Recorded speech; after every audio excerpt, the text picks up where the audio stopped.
Saya pernah main game ni dulu. Saya cakap saya pernah main game ni dulu. Gelap.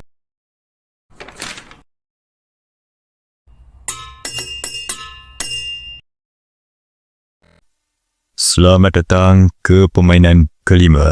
Wow, macam lompat tali weh. Sera lah nak gerak sana. Amsyah, kau tengah apa? Jaya Roy. Yay, get to fight! Hai. Siapa di sana?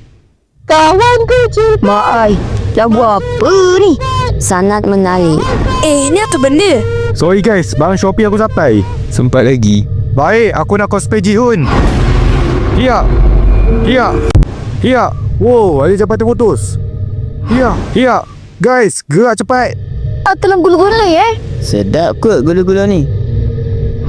Oi, apa salah kau lempar? Ya. Sudah. Amazing teruk ni. Ya. Yo! Amazing. Epic. Legend. Honor. Glory. Immortal. Dia tadi pergi sini. Dia tadi pergi sana. Hayya. Bukan dia Glass Bridge. Terbaik tu. Buat Netflix Ustaz Adenin. Cepatlah lompat ketupat. Tak, masalahnya tengok Azil ni. Lari dia macam nak tolak aku je.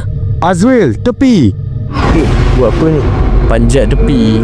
Apakah? Aduh, putus pula. Iya. No.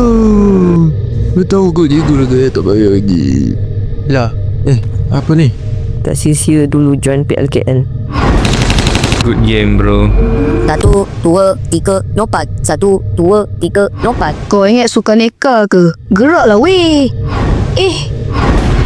Lah, aku tak sampai. Dia dah jatuh. Ngajarannya fokus masa dalam situasi. Yes, lepas. Cepat guys. Aduh.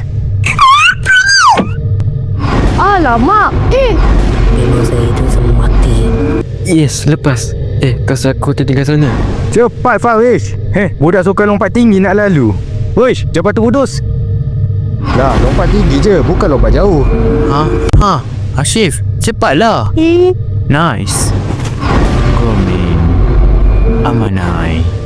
Wiz. Lupa ambil kasut. Let's go. Mana ketang apa yang nak tulis surat wasiat? No.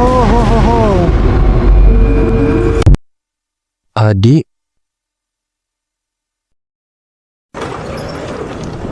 ロンドンの寒さだ。おお、ロンドンの空。ロンドンのタクシー。ロンドンの英語。ロンドンにいる私たち。Oi,